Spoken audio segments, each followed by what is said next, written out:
Hey there, good evening, fellas. How y'all doing? Hey, Dwight, School Kill River Valley John, good to see you.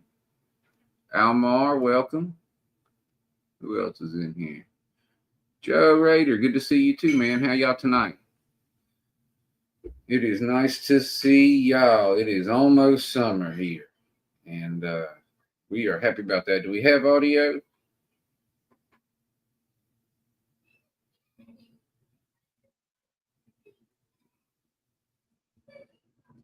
Hey there, what's going on, Chris? Good to see you.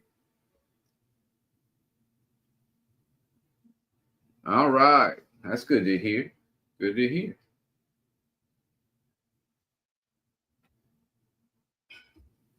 What's been going on with you over there, Chris? Things going well? Thank you, thank you. Yeah, I got it real simple. I don't have any.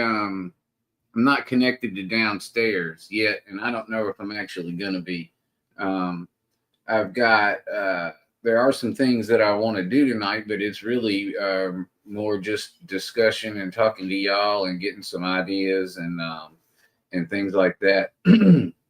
I they We got the sound box in, and I'll talk a little bit more about that in a little while. And so, what I've been trying to do is, hey there, David, good to see you, man. What I've been trying to do is trying to learn what what what sounds to make and when for what operation, and when you're doing certain things, what kind of sounds you're supposed to make and that kind of thing. And I figure some of y'all, I mean, I know y'all know a lot more than me about it. And all I really been doing is just been kind of searching it up on Google and stuff. So the information I have is real generic and probably limited. And I figure some of y'all might be able to at least contribute to the discussion, or if not something else. But I realized I got the sound box here, and I realized that the train makes sounds, but then I really realized that I didn't know when to properly use any of the bells and horns and stuff like that. Um, and that there are particular sequences of long and short horns, whether or not they're associated with the bell or not, in different circumstances and stuff like that. And so I was, I don't have any crossings, but I know that there's a particular thing that trains do when they're approaching a crossing and going over a crossing and that kind of thing. And so anyway, I've learned a little bit about that, but I don't know a ton. But since I have the sound options now, I kind of wanted to at least be a little bit accurate. Hey there, Ray. Good to see you. Yeah, that's pretty much exactly right. Um, they What I was thinking though is I do have lots of places like where my main line, comes to spurs or passings and things like that. And so I did learn a little bit about what to do in those situations. I learned, hey there, Klondike, nice to see you. John Train BFGR, good to see you too, man. And so anyway, I was just thinking that since I'm going to have sound, that I might as well be at least try to do them in the right time, because we do have some rivet counters out there, and I would like to know. It's interesting to me. I kind of, like I said, it was funny because I got the sound box, and then I realized I had no idea when to do the bell or when to do the whistle appropriate, that kind of thing. So I had initially thought about going downstairs and doing a little bit of a demo from down there. And it's not necessarily out of the question that I could do that, but I'm not properly set up down there, and I really didn't just want to be rushed.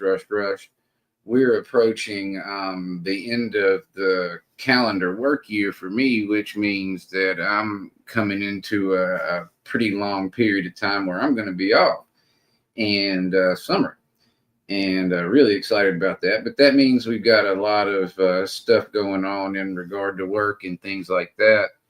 And What happened? Let's see. Hold on, let's see. Oh yeah, we can do that. That's not hard. Well, you know what? I don't know if I can do it from here in StreamYard though. But yeah, I would do that for sure. Let me see if I can do it from StreamYard. No, I can't do it from here, but I could probably come over here and do it. Let me come over here and make sure. Give me just a sec, guys.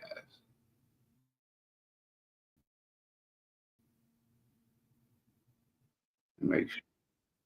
Pause. Mute.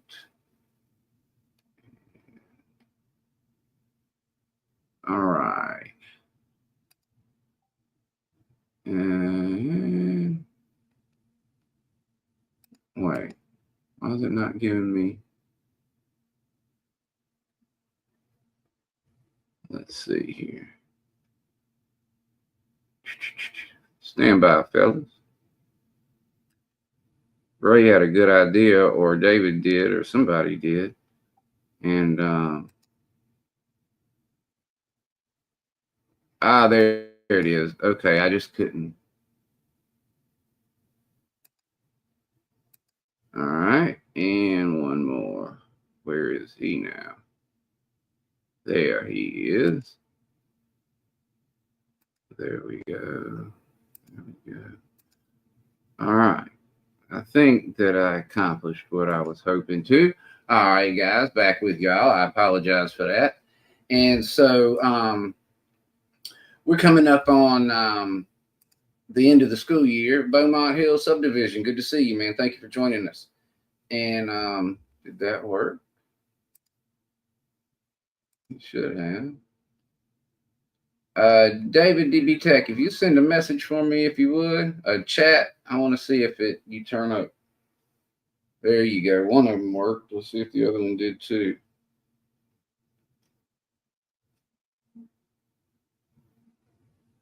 And so anyway, had graduation last night, and so was had to deal with that. Did some yard work yesterday. Had graduation last night, and then now the students are done, but do have to go back for a couple more days on Tuesday and Wednesday.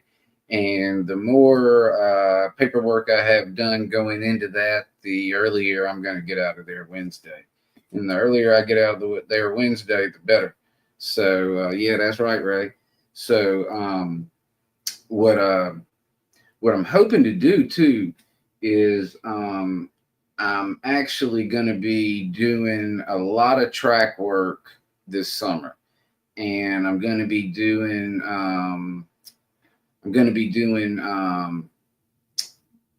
I got several turnouts now that I got sound, and I'm going to be filming a lot of that. And I want to do a lot of operations and these kinds of things.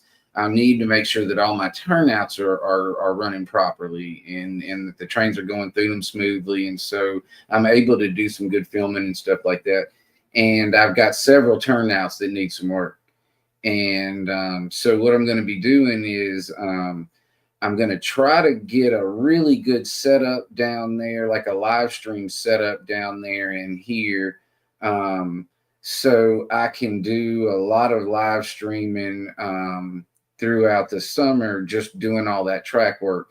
And I'm really going to kind of hope, I've tried to do this before and I don't always follow through with it, but the easier I get it and the better I have it set up where it's easier for me to live stream, the more I'll do it. And so I would like to just get into a habit of every time I start going down there and doing track work, I just want to start coming down here and click go live and then go down there. Oh no, David, I'm sorry to hear that. And I want to be able to just click live and go down there and, quick, simple, easy, and just go down there and kind of do it just whenever I'm down there. And do it a good bit and just have people a place to hang out and talk and chat and stuff like that. Maybe I'll give a few of y'all the StreamYard link. So when y'all come in, y'all can help me keep an eye on chat if there's anybody in there. But like what I was planning on doing is aside from times where somebody aside from there's gotta need to do that again now. Aside from times where somebody else does a stream regularly, I'm gonna probably stream a good bit. And what I'm going to be doing is, and see, a lot of times, what I don't do is I don't usually stream if I'm get up really early in the morning. And I mean, I'm infamous. I get up really early in the morning, and I'm going to start just probably streaming when I get up early in the morning too, even though I'm not going to necessarily have a lot of people in there. Not that that's the actual goal, but I mean, it is. I like to have people in there to hang out with, but there's not going to be many people around at that hour, but there will be some people every once in a while. And it does post a video that can be watched later, and it doesn't have to be edited. Big deal. That's the big part. So let me see. I want to get a sip of water real quick.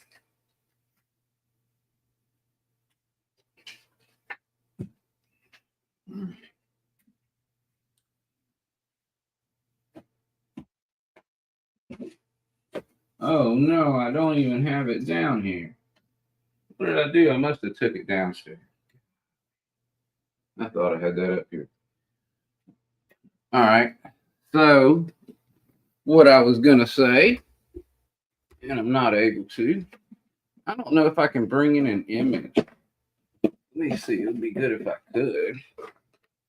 But some of y'all already know I got this thing right here, right? And this is the Kato Wi-Fi smart controller, and this allows AJ and I to use the phone. Hey, Robert, how's it doing? Yeah, man.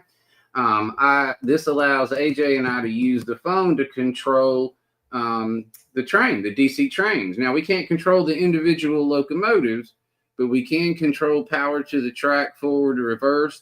It is real sensitive. I have figured up the startup sequence, and so I can get it to where it's pretty sensitive, and it's very fluid and that kind of thing, not jerky or anything. And so we got this, and then we've also got the sound box now.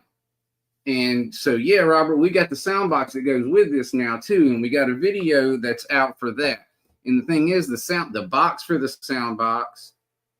And no, you can use HO scale, David. It's for N scale and HO. And so I've got the sound box that goes with it also now. And the box is downstairs. I meant to have it up here, but I didn't bring it up. And so I got a video out on those too. Let's see, can I bring a picture in? No, it doesn't really look like I can. Could do a logo, but all right, never mind. But so the sound box itself though is really cool. And I've got a video out that shows me hooking up the Wi-Fi part, and then I got a new video out that shows, that's right, we DC old school, that's what we are, and or cheap, or both. And so yeah, I guess you're right. I could share my screen and put the picture up. Let me see if I can find it. Thank you, John. You're invaluable. As long as it doesn't cause me to start buffering and stuff, because this is an old computer. Let's see. Here. And here. Here. Here.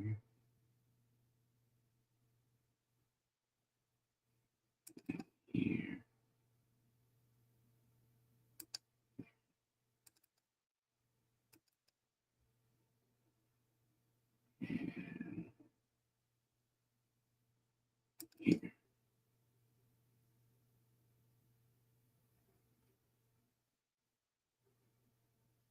I'm scared it's going to make the meeting start buffering.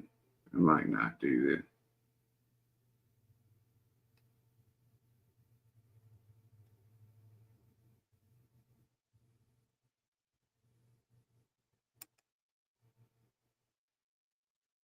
Let's see here.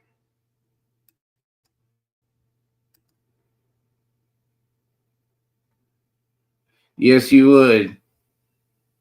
You would, Ray. Um, now, yeah, I think they did say you would because we talked about that the other day.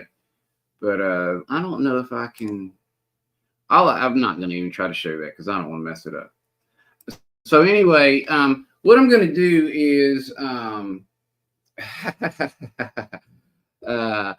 what I'm going to do is I'll put the I've got the video on there. If you want to see the sound box, you just kind of I've got an unboxing, I got an installation, and a review for the sound box. So if you do want to see it, you could check that out.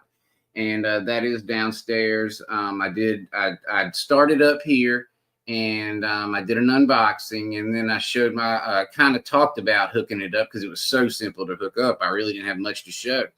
And so I hooked it up, and then I showed myself going through the sounds, and I did a few, train action shots with sounds, and at the end, and that's one of the either the last video I uploaded or the next to last video that I uploaded. And so what I wanted to figure out is because I'm going to be doing this filming and I'm going to be going downstairs and I'm going to be fixing the turnouts so I'm able to do some ops. I wanted to kind of know when to use the sounds. So what I was mainly curious about were the bells and the horns. And I'm using a horn because I'm using diesel right now. And so whistles are steam.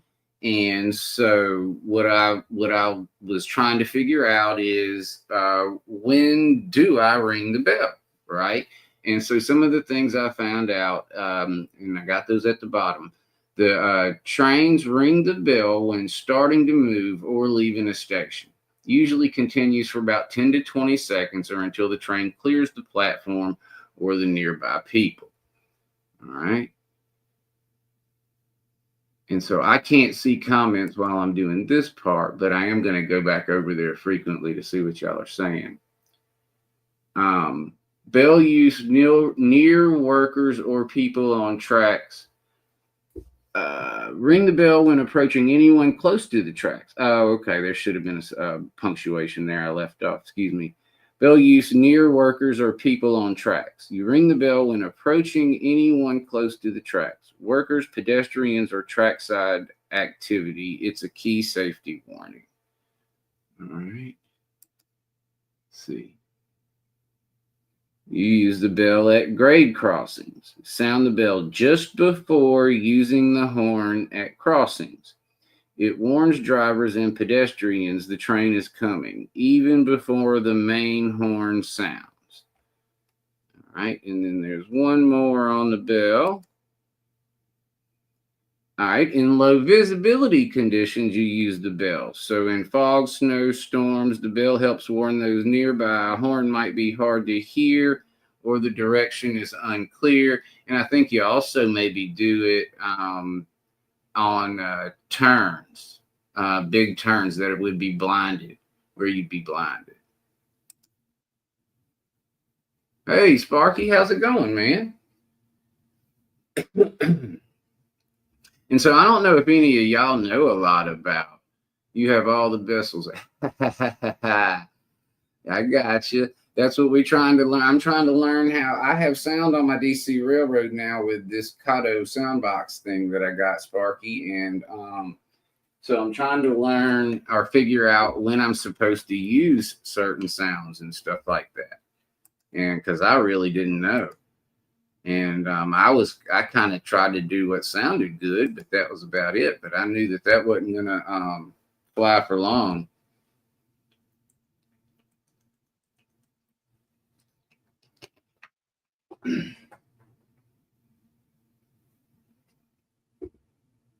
So who all uses sound on their trains here? Any of you guys?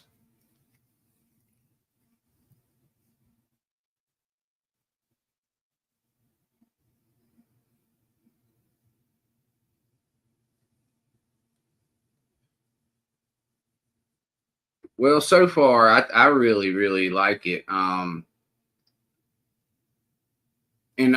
you're DCC Beaumont Hill or DCC plus plus or something like that.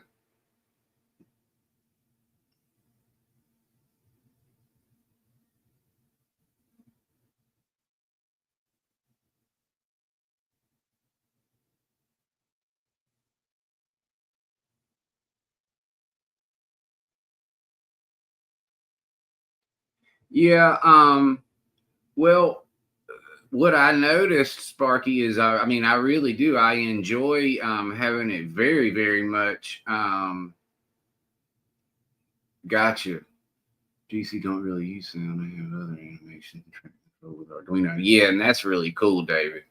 But back to you were saying, Sparky, or what I was saying, um, with the diesel, for example, once you get it at a constant kind of speed, your sound is almost just annoying, because it doesn't, at least for me, because I'm not DCC.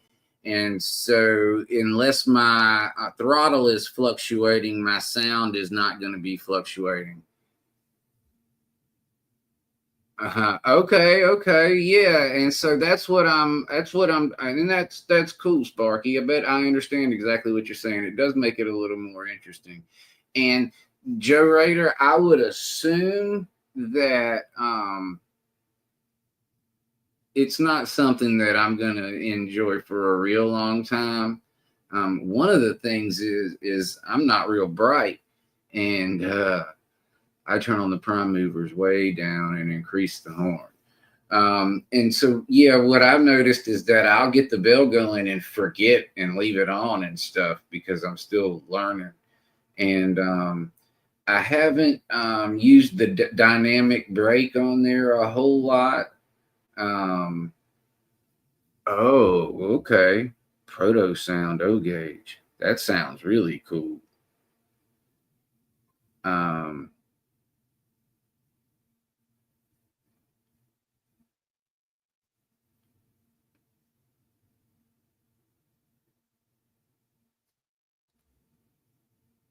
let's see. I have the Broadway Limited CV changer, so I can lower very loud sound. Okay.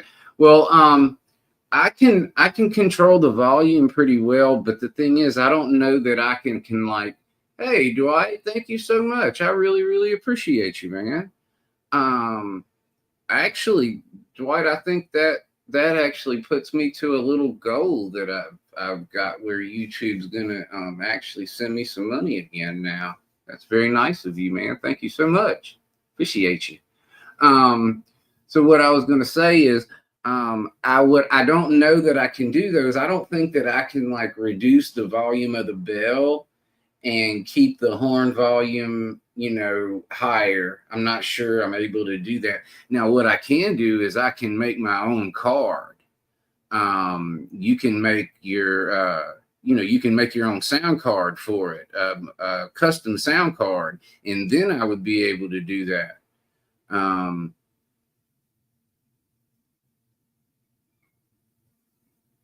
Yeah, that's true. I would imagine, Beaumont, that you would hear a little bit of the horn off in the distance before you started to hear the bell coming. Hey, Rick's Trains, how you going, man? He said, I have Proto Sound 2 and 3, use the DCS system. And I guess what would be so cool about that, though, is the fact that when you have individual control of your locomotives, when you're slowing one down, um, it's getting the decelerating sound, and not only that, wherever it's at on the layout, because the speaker is in the loco, and so that's really cool. Now the that big soundbox speaker booms, though. It's really loud, and it definitely is plenty big for that shed. Hey there, folks. Good to see you, Rick. And it's plenty loud in there. I was curious at first if I was going to need another speaker. There's no doubt in that. I don't have to turn it up over halfway in that 10 by 16 shed. I've got the sound box pretty much right in the middle, and it's got plenty of good volume.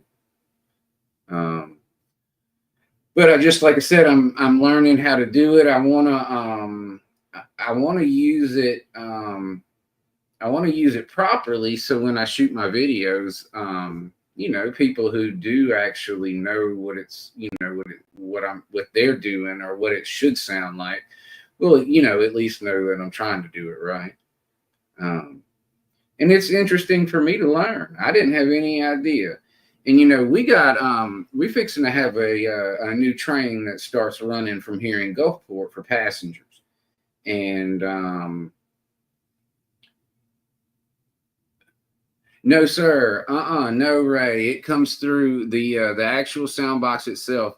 Thank you, John. I was just about to say that. My latest video does show it working, and it does have, it has a its own speaker array, and it does have a place where you can plug in additional speakers if you wanted to. You can run a yeah, you did, John. You can run a cable and have another speaker in another part of the layout if you wanted to put your sound box, say, on one corner on one side of your layout, and put another speaker on the other corner. They even said that you can do a switch or a relay or whatever in it, where when your train hits a certain point on your layout, this speaker will turn off and this one will turn on. Now had something to do with, you do have to have an Arduino for that, with a sensor or something like that. But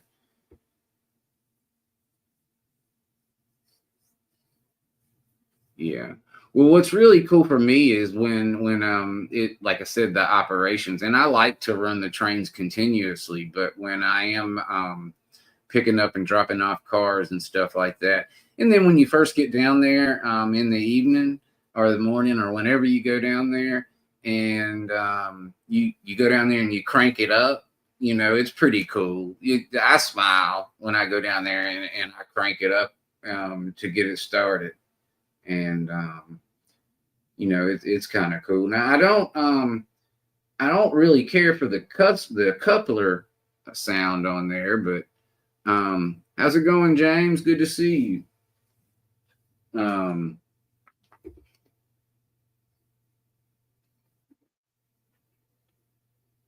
Extra bass.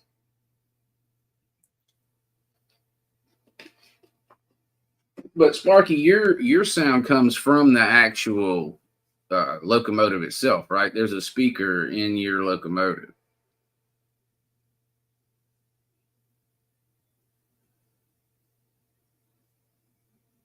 Well, I don't like the coupler sound that my sound card has. It just, and I don't know if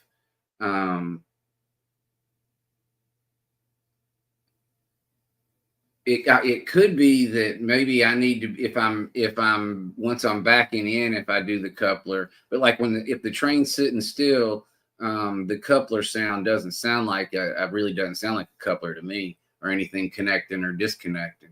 But it could be because every time I've done it, I haven't had the train moving.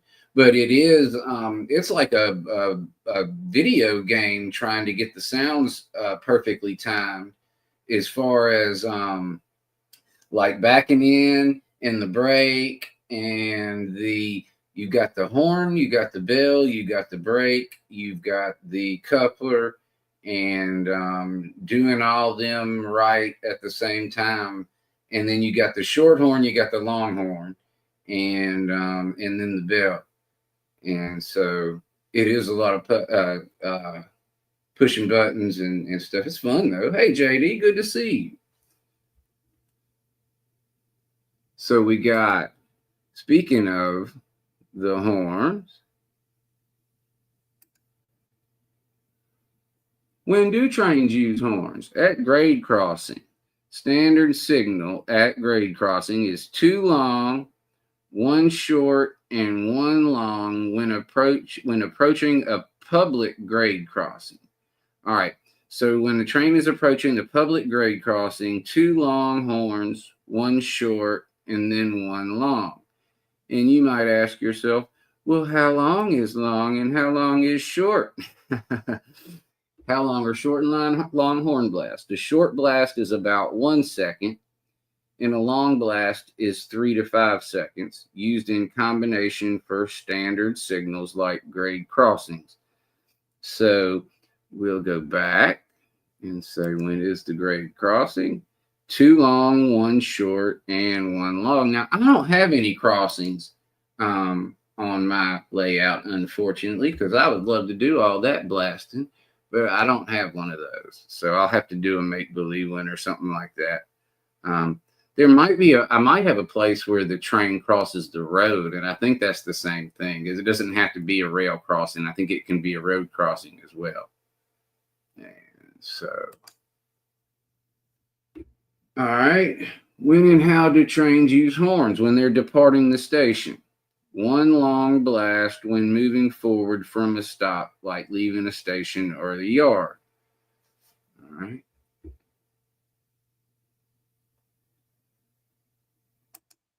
Let's see. When and how do trains use horns when reversing? 3 short blasts when the train is backing up. Now, I've seen actually some contradicting information on that, but I wonder what y'all might think about that. Because I've seen that say something different.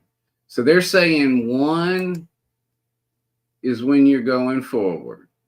So just 1 when you're going forward. And you would have the bell the first 10 seconds or so. And then backing up is 3 short ones. That's not what I've been doing so far, but that's because I had read something different. All right, let's see what's next. When and how do trains use horns? Warning workers. Several short blasts to warn people or animals near the tracks. And I guess that's if backing up or going forward around people. Let's see. The bell, okay, yeah. See, this is what I want to see. Thank you, Beaumont. So Beaumont says the bell is below 5 miles per hour. And Beaumont, there I have seen where it said 2, and I've seen where this just said this. So I've got contradictory information myself. So I would like to know if you're hearing something else. Reverse is 3 short. All right, Sparky said this. Let's put this up here too. All right, Sparky says reverse is 3 short, forward is 2 short. And when the train is stopped, 1 long. So after it comes to a stop, Sparky, you do 1 long one. If you're going back, 3 short, forward 2 short, and when the train stops, 1 long one. And I guess that could be different in Canada and the US, but let's see, in the US, and then so Beaumont said here, in the US, I thought it was 2 for reverse. So what did Sparky say back up here again?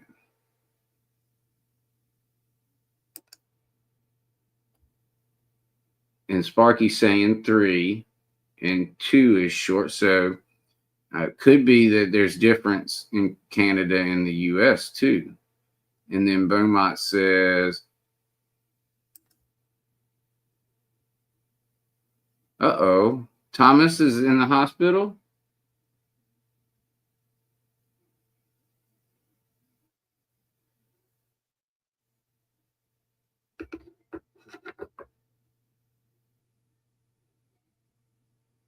All right. I'll go ahead and put that up. And that's Thomas, I think, everybody.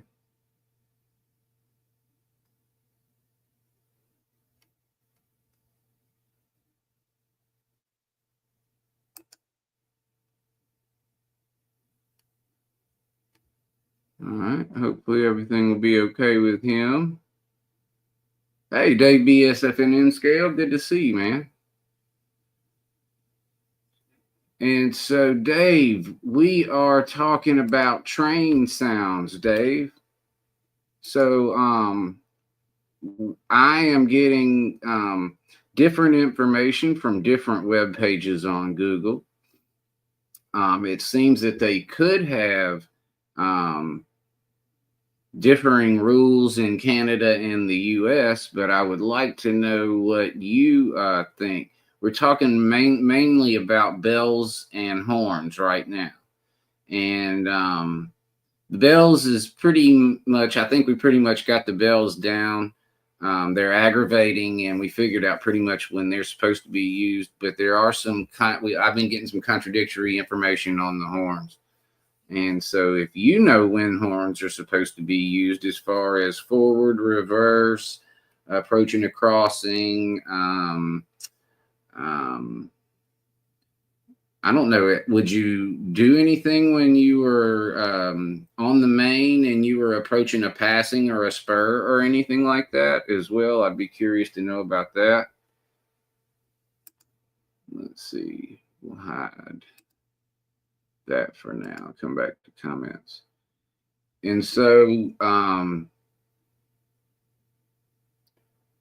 as far as the horn goes, we got several different answers as far as what standard or should happen. It seems like that wouldn't be that difficult, and it seems like the Canada and the U.S. would be the same.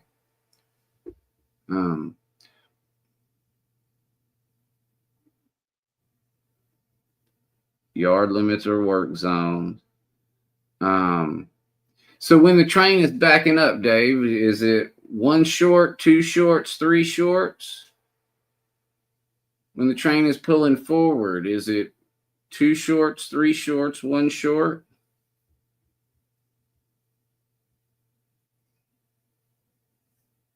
I think Sparky was saying when the train comes to a stop, it's one long.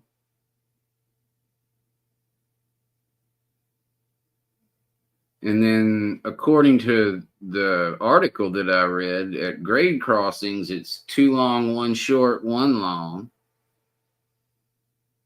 But we got a lot of different information for the forward and reverse. Depending upon where you look, you're going to get three different answers.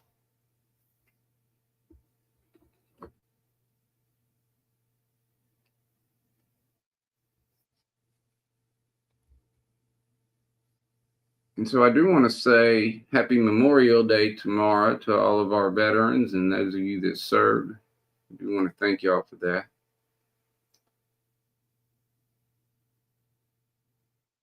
Has anybody got any big plans tomorrow? Anybody going to live stream tomorrow for the holiday? Go ahead and let everybody know.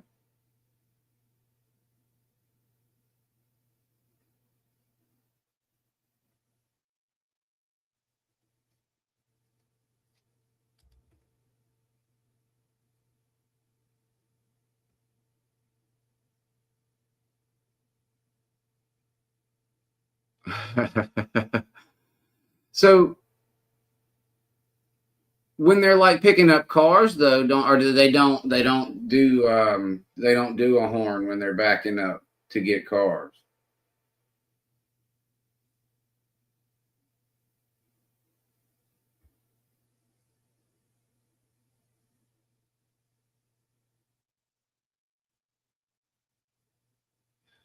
And then, oh, you know what I should have done too? Although I don't know how to put that up. I could go look at it real quick though, so I can tell you. All right, so up and coming, we've got the sidetrack Sunday schedule for June, and I'm not able to put the graphic up right here because I'm not on OBS. But June 1st is going to be Schuylkill River Valley, followed by June 8th will be DB Tech. June 15th, we got Bob at PK and W Model Works. And then the man, the myth, the modeler, Raybo Bell will be streaming on 6/22 and then back with me at the end of June on the 29th. So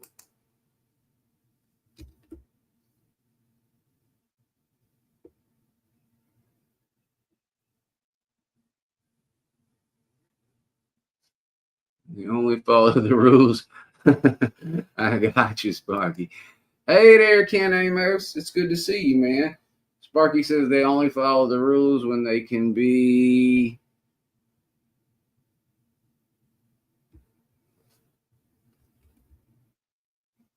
I got you. And I would assume there's not a guy standing there with a clipboard and a ticket book.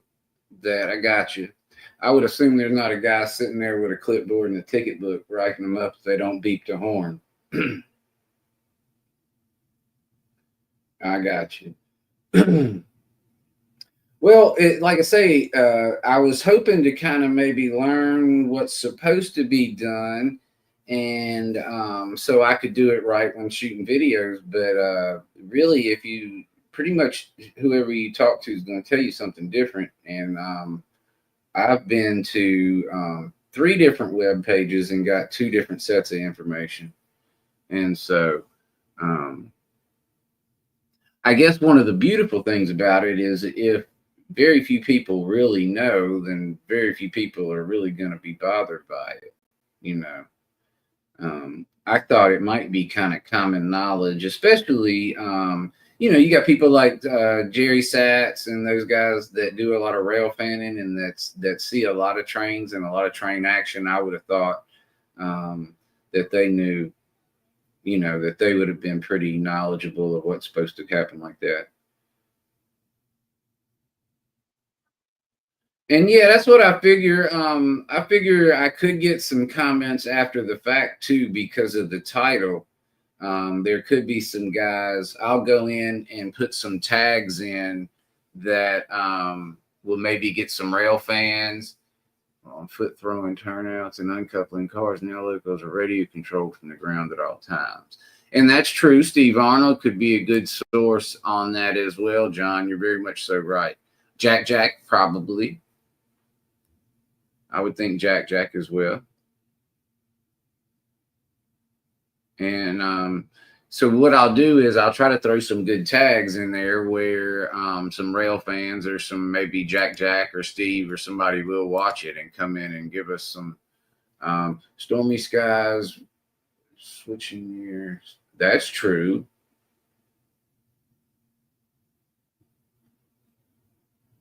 Yeah. Train freak might know as well.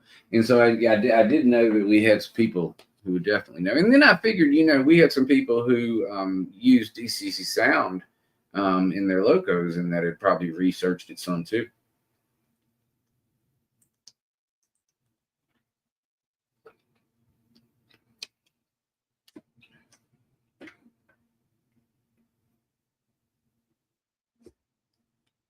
So I've got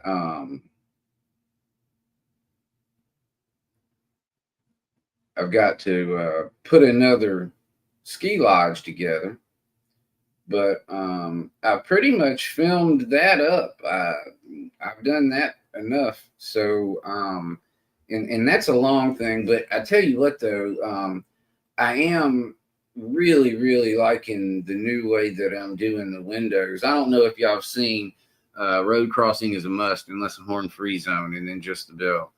1 or 2 horns for the tunnel. Oh, tunnel. I didn't even think about that. Thank you, Sparky. It's a good idea. All right, let's see what he says. Road crossing is a must unless in a horn free zone. Then just the bell. 1 or 2 horns for tunnel and bridge entrances. Bell is to be used while switching, but rarely is. All right. And I think that they use the bell around people for novelty, like when they're doing little train rides and stuff like that. I don't know that they actually ever really do it, but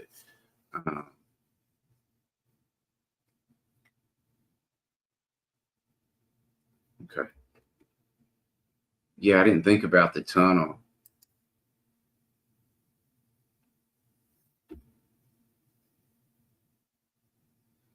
So anyway, what I was saying though, I've got another video to put out on the canopy glue, but I keep trying to figure out different and better ways to use the canopy glue.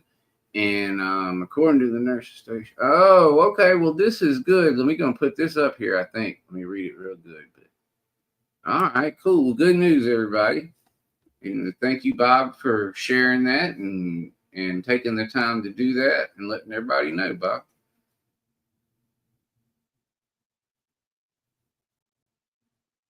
But that's a good report. Especially you got good information.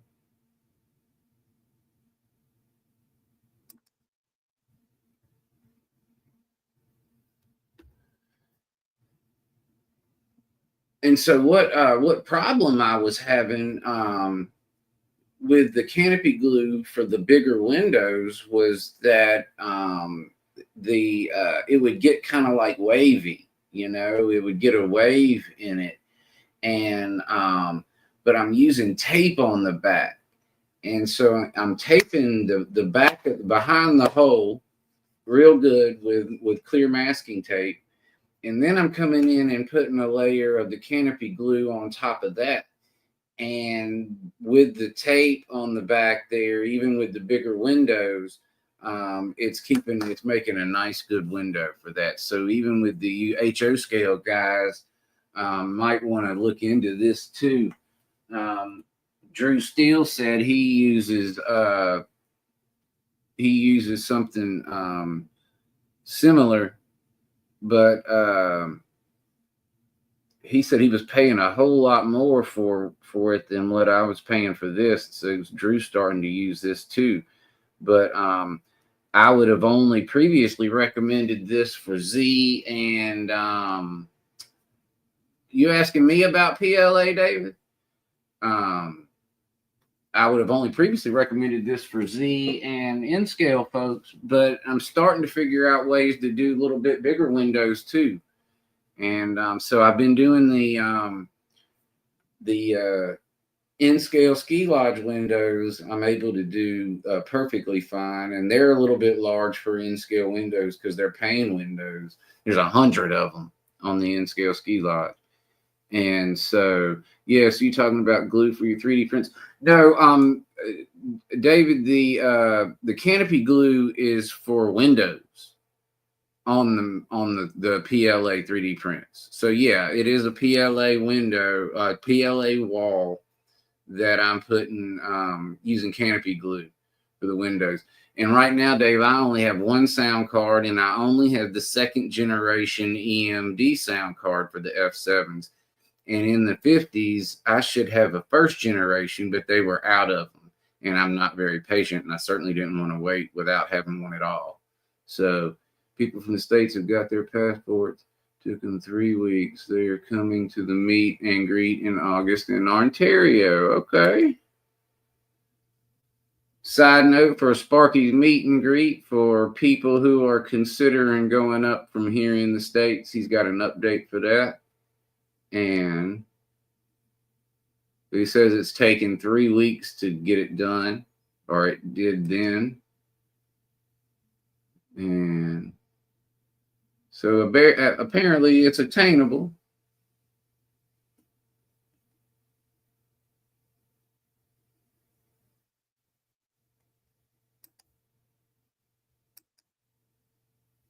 And so yeah, David, for I do PLA windows, PLA walls, and then I have a note here to get it done. All right. And then I use the canopy glue for the windows. I used to just use a window filament behind it that I would glue to the back of the wall. But that is a messy, terrible, very not fun job and to do. And I do a whole lot of windows around here. And so I had to find a better way to do it. The Z scale windows, the canopy glue looks amazing with nothing behind it. The larger N scale windows will start to get a little bit of a wave in them. If the window is, bigger than 5 scale feet, maybe 6 scale feet. But I figured out putting masking tape behind it and then a layer of canopy glue to dry on there sitting on the tape. The canopy glue dries, so the sticky part of the tape that's going to be exposed, you won't have dust and stuff sticking to it because the canopy glue dries on the top of it, and it looks really nice. And the tape behind it keeps it from doing waves in it. And so I'm also able to do, I'm starting to do even bigger HO scale windows that way too. And the tape backing gives it enough support where the canopy glue doesn't get a wavy look in it.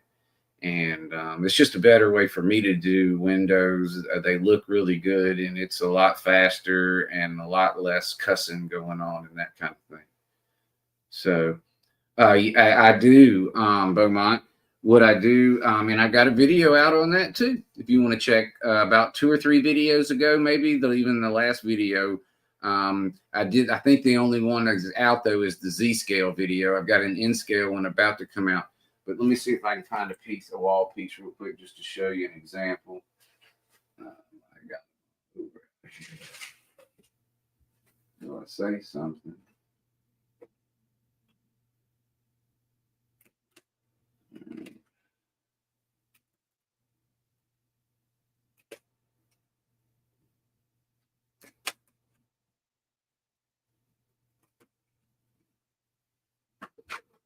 Now, this isn't a great example, Beaumont, but so like these windows here. All right, let's just say, for example, I just wanted to put a big old piece of tape on there and not even worry about it, right? And just where it was hanging all off of both sides and all 4 sides. I got a piece of tape that's too big hanging off of all 4 of these sides. Okay. I got it on the back, and I just make sure it's nice and flat back here. I'll sand any pieces if I got little boogers or anything to make sure it's flat. All right. Then I'm going to come in and I'm going to lay it this way, and I'm going to put my canopy glue in here, and I'm going to let it dry. All right. Once it dries, then I'm just going to run a number 11 blade. I'm going to leave it facing up. The canopy glue's dry, tape on the back, tape sticking out all over the place. I'm just going to run a number 11 blade around the walls and trim off the excess tape. And then I do that like that. Now, the better thing to do is to cut your pieces your pieces of tape a little smaller where they fit better and you don't have a lot of excess and all that. But if you are trying to save time, and if you are doing a bunch of pieces, like I said, I've got one N scale model that has over 100 windows in it. And those windows actually come really close to the edges all the way around. And because of that, that makes it really difficult to get a piece of tape exactly where it goes into place. But once I do that like that, I lay it this way, I let them dry. Once the canopy glue has dried into place, that tape's secured in there. It's going to be good. It's not going anywhere. You can just trim the other stuff off. And yeah, I use Scotch. It depends. The frosted looking Scotch tape is going to give you, that's what I was about to say. The frosted looking Scotch tape is going to give you a frosted look through the window, and you're going to get the masking tape leaves a much more clear behind the window. So do you want, are you trying to see in to your interior? And if you do want to see into your interior more than just silhouettes and stuff, then you would want, if you want to see more than silhouettes, then you would use the masking tape. You would use the clear masking. And if you would just want to see shadows, silhouettes, and those kind of things, for example, if you don't have an interior in your model, if you don't have furniture and things like that, you probably want to use the frosted Scotch, because you don't really want to see in there. You want to get just the impression. You want to see the light, the LED in there, but that's really all you would want to see. Now, if you got furniture in there, you would want to use clear masking, and then you could see through it and could see in it. Thank you for coming, Sparky. Appreciate you. So yeah, the canopy glue video that I do have out though, the latest one is is basically the Z scale one. I've got an N scale one that's almost done, but I haven't uploaded that video yet. And but it's close. It'll be coming out soon. And I think I do have like a canopy glue video even back earlier before that. But is it masking tape is not clear? I thought masking tape was clear. Isn't Scotch tape the one that's frosted? And at least I guess it could be different.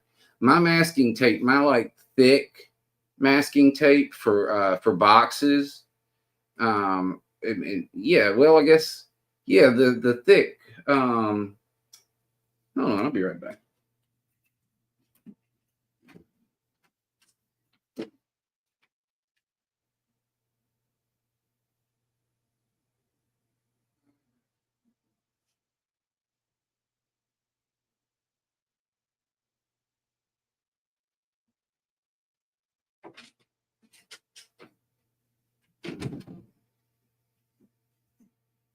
Packing tape. This right here is clear, clear, clear, clear. Yes, packing tape. All right, so I had it back. I was saying it wrong. This is super clear, and you would be able. Yeah, you're right, Bob. And then the well, I don't know what I've done with it again. I'm sure I might have taken it out there to wrap a gift or something. And then the Scotch tape, you know, the regular smaller tape in the dispenser is what I use if I'm not wanting to really see inside. And but you can see in pretty good. Now the canopy glue, if you wanted a super clear window, you want to use a window filament right here. And you want, this is a frosted one though, but you want to use a clear one of these if you want to just straight see through and see in good, basically like you could barely see through that. You'd barely be able to tell it had glass unless it's got a glare on it. And so, but yeah, if you want to see real good in there, you would want to use it. This is a frosted one of these, but they got clear like this too. And I guess you're right too, Bob. You probably could get some that's glossy. And the canopy glue is still gonna leave a little bit of what is it? Opaque. Yeah, I think that's the word I'm looking for. But it's not big time. You can't see through it real good. It's not totally transparent. But it looks really good with an LED in there. And if you're wanting to show off an interior, you might not want to do it real thick or anything. And what I always do is I just do I leave it where my roofs can fit on like a top. So if I want to put an interior in and see the interior, you can just pull the roof off at any time. But glossy Scotch for vehicle windows.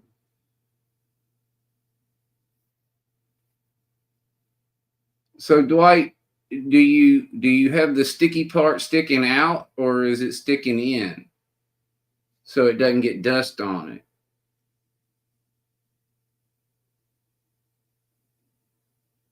I'm about to go eat, but I was curious how Dwight used that.